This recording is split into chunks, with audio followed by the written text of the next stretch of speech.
Ya pemirsa, memang hukuman mati bukan hal yang asing ya buat Republik kita dan bahkan yang terbesar vonis hukuman mati ini dijatuhkan untuk bandar narkoba. Ini juga yang kemudian pada akhirnya kita bertanya-tanya lagi sekiranya kenapa Majelis Hakim mempertimbangkan untuk menjatuhkan vonis seumur hidup untuk Irjen Pol Teddy Minahasa. Bahkan dari kuasa hukumnya begitu keberatan mengingat bahwa yang diperdebatkan saat ini adalah barbuk yang diganti tawas dan beratnya memang hanya 5 kg saja dan kurang lebih 1,9 kilogram yang hilang, itu yang kemudian jadi permasalahan. Tapi yang sekarang juga menuai polemik adalah ketika dikatakan bahwa vonis yang dijatuhkan hari ini lebih ringan dibandingkan tuntutan jaksa, yakni adalah pidana mati pemirsa. Itu yang akan saya bahas di Apa Kabar Indonesia malam hari ini sambil saya menunggu narasumber saya ini Ketua Harian Kompolnas Pak Benny Mamoto, tapi di studio TV One Pak Abdul Fikar pengamat pidana kita sudah bersama saya di sini. Pak Abdul Fikar, dari vonis yang dijatuhkan pidana seumur hidup sekiranya sudah tepat tidak Pak? Mengingat tuntutan ini kan mati ya Pak, seperti apa? Ya, saya kira gradasi hukuman seumur hidup itu kan di bawah mati, ya kan? Sebenarnya seumur hidup itu sama dengan mati, cuma bedanya dia tapi ada tidak waktu. Ada eksekusi ya? Hah? Tapi tidak ada eksekusi ya? Nah, artinya seumur hidup sampai mati gitu kan? Nah, tapi kalau mati harus dieksekusi kan mati gitu. Artinya menurut saya sama gitu. Cuma dia menunggu waktu saja. Hanya saja biasanya yang seumur hidup juga kalau sudah melewati 10 tahun itu ada penilaian sendiri gitu. Artinya sangat mungkin kalau dia berjasa untuk negara, entah dia melakukan apa gitu ya, dia bisa berubah menjadi tertentu gitu. Umpamanya jadi 20 tahun, paling enggak seperti itu. Gitu. Ya, menurut Bapak kenapa sih hakim itu memutuskan seumur hidup mengingat tuntutan itu pidana mati? Karena bandar-bandar narkoba seringkali ini pidana mati, seperti apa? Nah, saya kira hakim punya pertimbangan sendiri yang kalau kita ukur menurut logika kita itu memang tidak logis gitu, ya kan? Sudah yang melakukan itu petugas negara kan gitu kan, sudah jadi bandar pula kan begitu kan. Nah, mestinya di pikiran orang ini akan sama nih dengan yang lain. Ini pasti maksimal mati gitu ya. Ternyata seumur hidup. Nah, bisa jadi, pokoknya seperti saya juga, hakim itu anti terhadap hukuman mati. Artinya boleh orang dihukum seberat-beratnya, tapi jangan mati karena mati itu haknya Tuhan, pokoknya. Betul. Bisa juga seperti itu. Kan? Ada hakim yang punya justifikasi seperti itu. Pak Abdul Fikar ditahan dulu karena saya mau tanya kepada Pak Benny Mamoto. Ada statement yang menarik juga di sini dari Pak Abdul Fikar bahwa ini dilakukan oleh polisi pemirsa, di mana ini merupakan garda terdepan hukum kita ya. Ini mungkin saya tanyakan kepada Pak Benny Mamoto mengingat kalau tidak salah Pak Benny, Pak Teddy Minahasa ini belum dicopot ya dari institusi kepolisian. Vonis seumur hidup ini dia dan tim kuasa hukumnya akan banding ini Pak. Ini seperti apa menurut Bapak?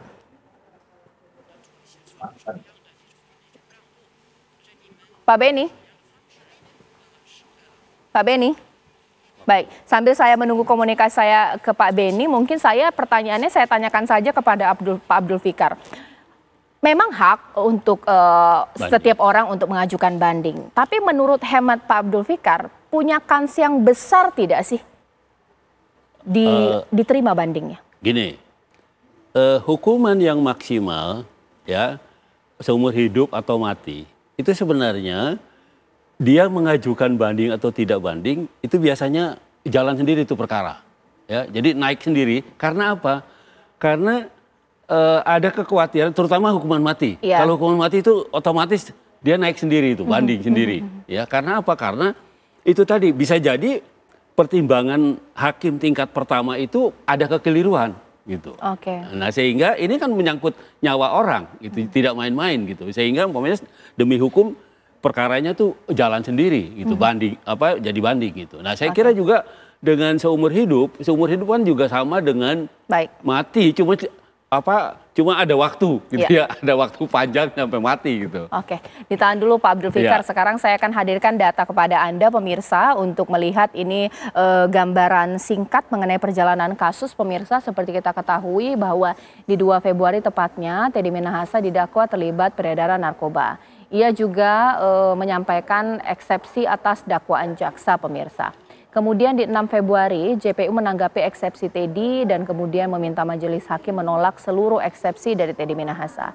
Kemudian kita lihat lagi timeline berikutnya, di 9 Februari majelis hakim menolak eksepsi dari Teddy Minahasa. Dan kemudian di 13 hingga 16 pemirsa Februari dan Maret, pemeriksaan saksi, mendengarkan keterangan ahli, bahkan banyak sekali fakta-fakta yang diperdengarkan dalam persidangan. Dan kemudian 30 Maret, JPU menuntut Teddy Minahasa dengan hukuman mati. Lalu pemirsa, di hari ini Teddy Minahasa sempat sampaikan pledoi dulu pemirsa di 13 April tepatnya. Dan kemudian di 18 April jaksa menolak pledoi dan selanjutnya di 28 April sempat ada pembelaan terakhir atau duplik. Lalu 9 Mei tepatnya ini menjalani vonis hari ini, vonis seumur hidup. Oke, Pak, sekarang saya mau tanya kepada Pak Beni Mamoto, Ketua Harian Kompolnas. Pak Beni, meskipun pasti Bapak hati-hati sekali ya untuk menjawab hal ini karena setiap orang punya hak untuk banding. Tapi mengingat hasil hari ini, vonis sudah dijatuhkan seumur hidup, ada yang menyayangkan harusnya hukuman mati karena dari persidangan kan sempat dikatakan bahwa nego dengan bandar narkoba di Taiwan, bahkan seorang aparat menyembunyikan barbuk narkoba. Jadi kayak kesalahannya berlipat-lipat, pidana mati yang pantas dijatuhi hukumannya. Tapi ternyata seumur hidup, bahkan kuasa hukum Teddy Minahasa mau banding pula Pak. Seperti apa? Ya, jadi kita menghargai, menghormati putusan hakim ya, karena sudah melalui suatu proses. Hanya kita semua juga mengikuti bagaimana respon dari pengunjung sidang yang nadanya seperti tidak puas. Hal ini tentunya bisa dimaklumi karena apa? Selama proses persidangan berlangsung, TM ini menunjukkan sikap yang lepas tangan, lepas tanggung jawab, semua kesalahan dilempar ke anak buahnya, sementara ada pembuktian-pembuktian yang telah, seperti contoh istrinya AKBP Dodi yang menjelaskan bagaimana dia dihubungi untuk mengatur skenario bagian dari obstruction of justice, karena apa? Ada pihak yang akan dikorbankan supaya pihak yang lain lolos. Kemudian pembuktian yang lain juga sudah dilakukan di depan sidang pengadilan. Nah, dalam konteks ini saya selalu mengingatkan begini, ketika ada terdakwa divonis mati atau vonis berat, itu ada pihak yang tidak setuju. Pertanyaannya adalah, apakah mereka mempertimbangkan nasib anak-anak yang sakau dan akhirnya meninggal karena narkoba? Sementara TM ini kan bisnis, menarik keuntungan dari korban-korban yang generasi muda kita ke depan. Jadi saya selalu menyatakan kalau masalah narkoba, yang jualan narkoba, dia seperti pembunuh. Bagaimana membunuh generasi muda kita? Kalau tidak mati ya setidaknya dia akan rusak kesehatannya, kemudian kualitas hidupnya menurun, masa depannya kemudian tidak lagi seperti yang diharapkan. Nah, dampak dari narkoba ini saya melihat kurang dipertimbangkan. Nah, soal yang bersangkutan melakukan, bayangkan dia seorang dengan jabatan Kapolda. Kalau ini lolos, tidak tertutup kemungkinan pada jabatan berikutnya dia akan menggunakan kekuasaannya untuk hal yang sama. Bisa dibayangkan kalau itu terjadi. Kasus ini kan tidak sengaja terungkap. Dari pengungkapan Polda Metro Jaya baru merembet terus asal-usul barang itu dari mana, barulah terungkap ternyata dari hasil penyisian barang bukti. Jadi menurut kami tindakan tegas menjadi penting, kemudian hukuman maksimal menjadi penting untuk mengingatkan seluruh jajaran penegak hukum untuk tidak main-main dengan masalah narkoba. Sekali lagi, menyangkut masa depan anak cucu kita. Oke, mungkin saya kembali kepada Pak Abdul Fikar di sini. Pak, Kuasa hukum kan sudah fix untuk banding. Ya. Dengan alasan kuasa hukum, tidak ada di Republik kita hukuman seumur hidup dijatuhkan untuk peredaran narkoba yang sangat kecil, 5 kilogram. Mengingat kalau Freddy Budiman ini menyelundupkan 1,4 juta ekstasi, Hussein Salari Rashid 402 kilogram sabu, memang angkanya fantastis. Seakan-akan mereka pantas hukuman mati, tapi Teddy Minahasa sesaat lagi di Apa Kabar Indonesia Malam. Hidup semuanya rata-rata 20 tahun. Nah ini kenapa?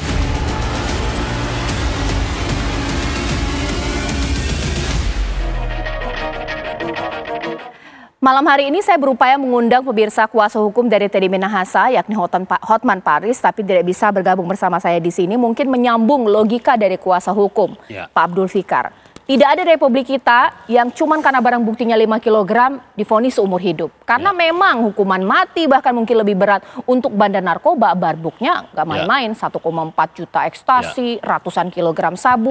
Bagaimana? Ya, saya kira hakim punya pertimbangan sendiri yang nanti bisa kita pelajari juga di putusannya.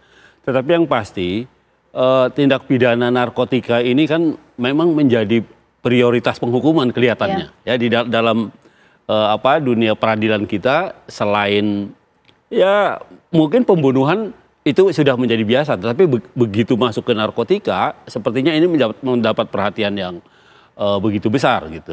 Bahkan umpamanya ada ada semacam petunjuk gitu ya dari Mahkamah Agung juga soal penghukuman di narkotika ini gitu ya. Meskipun kita tidak secara terbuka gitu, tetapi itu ada gitu petunjuknya. Nah, karena itu kalau menurut saya maka yang dinilai adalah kualitas dari akibat yang akan ditimbulkan. Ya, gitu. Ya, karena itu kemudian meskipun jumlahnya sedikit gitu, tetapi daya rusaknya yang begitu besar. Nah, karena itu kemudian hakim memprediksi itu gitu. Ya mestinya sih meskipun ini kebebasan hakim ya ada matematisnya gitu ya, ada hitungannya gitu. Tetapi ya itu tadi kebebasan hakim untuk memutus itu sepenuhnya didasarkan pada perasaan keadilan ya yang hidup di dalam dirinya. Tentu saja kalau kemudian hakim menilai berapapun narkotika gitu, berapapun narkoba ya itu pasti punya daya rusak gitu. Nah, karena itu kemudian untuk menghentikan ini salah satunya adalah dengan upaya pencegahan, yaitu dengan memberikan hukuman yang berat. Gitu. Ya, mungkin saya minta tanggapannya karena Pak Beni lama sekali di BNN sudah berkutat mengenai hal ini. Kalau logika dari kuasa hukum, tidak ada di Republik kita untuk kasus narkoba hanya 5 kg dihukum seumur hidup atau dituntut pidana mati. Karena Freddy Budiman, Pak, Bapak sudah tahu 1,4 juta ekstasi dan kasus yang lainnya juga ratusan kilogram. Apakah Pak jangan-jangan lagi-lagi tekanan publik ini melatar belakangi kasus ini, apalagi kasus Sambo belum lama terjadi, Pak Beni? Ya, sekali lagi saya ingin menyampaikan bahwa pelakunya ini bintang 2, seorang Kapolda yang menyalahgunakan kewenangannya, memerintah anak buahnya. Kebayang nggak kalau ini nanti dia pindah jadi Kapolda Jatim melakukan hal yang sama? Dampaknya lebih serius. Jadi saya yakin dalam hal ini ketika jaksa menyusun dakwaan sudah mempertimbangkan faktor-faktor itu. Kemudian ketika hakim memutuskan seumur hidup, tentunya juga mempertimbangkan faktor itu. Tidak dari sisi beratnya barang bukti saja, tetapi pengaruh jabatan yang bersangkutan, pangkatnya, ini sangat luar biasa. Kebayang nggak kalau dia ketika nanti menjabat di Kapolda Jawa Timur kemudian masih bermain ini, bahkan nanti lebih besar lagi, maka yang menjadi korban adalah anak cucu kita. Ya, baik. Pak Abdul Fikar, oke, kita tadi sudah bahas kira-kira kans untuk banding seberapa besar ya, karena dia masih menjabat bisa jadi ini menjadi tetap memberatkan. Lantas kenapa ya jaksa penuntut umum masih pikir-pikir untuk banding meskipun tuntutannya ini lebih berat daripada vonis hari ini? Ya, mestinya sih protapnya dari instansi itu sebenarnya kalau di bawah separuh dari tuntutan itu harus banding gitu, atau 3/4 dari tuntutan itu bisa terima, bisa juga banding gitu. Tapi ini kan seumur hidup, ukurannya adalah ini sudah maksimal sebenarnya. Seumur hidup itu sama dengan mati sebenarnya, karena seumur hidup sampai mati sebenarnya kan begitu. Meskipun ada kesempatan berubah gitu di tengah jalan ya, ada remisi, ada segala macam gitu kalau terhadap seumur hidup. Nah, tetapi saya kira ini sudah satu peringatan juga, meskipun umpamanya kalau dibandingkan dengan barang buktinya sepertinya tidak seimbang gitu ya. Betul. Kok barang bukti segitu hukumannya seumur hidup. Tetapi kan narkotika itu menurut saya bukan terletak pada jumlahnya. Mungkin kalau orang swasta yang kena ya, mungkin itu ada pertimbangan berapa. Tetapi ketika itu dilakukan oleh alat negara, maka pertimbangan itu menjadi hapus sebenarnya. Ya, terakhir saya ke Pak Benny, Teddy Minahasa sampai akhir menolak keterlibatannya atas peredaran narkoba, bahkan juga menyembunyikan barang bukti, bahkan melawan secara hukum mau banding. Teddy Minahasa masih berstatus anggota Polri. Ini bagaimana Pak? Apakah ada upaya PTDH seperti apa dari Kompolnas sarannya? Betul, dari Kompolnas kami mendorong untuk Pak Kapolri dalam hal ini berikut jajarannya untuk segera menggelar sidang kode etik, untuk segera diputuskan statusnya dia, dan kalau melihat vonis meskipun di tingkat PN saja sudah seumur hidup, maka sudah layak untuk di PTDH. Nah, ini supaya nanti sesegera mungkin bisa dilaksanakan sehingga publik juga nanti bisa mengikuti akhir dari perjalanan kasus ini. Baik, terima kasih Pak Benny Mamoto, terima kasih Pak Abdul Fikar. Kita tunggu nanti akan seperti apa kasus ini, apakah memang ada upaya banding yang dilakukan oleh kuasa hukum Teddy Minahasa. Terima kasih Bapak-Bapak, sesaat lagi sejumlah informasi lainnya akan saya hadirkan untuk Anda, di antaranya adalah dialog saya. Ini masih soal polemik kenapa Partai Nasdem, khususnya Ketua Umum tidak diundang ke Istana bertemu dengan sejumlah Ketua Umum bersama dengan Presiden. Ini yang kemudian membuat saling debat antara elit dan juga tenaga ahli KSP pemirsa. Sesaat lagi.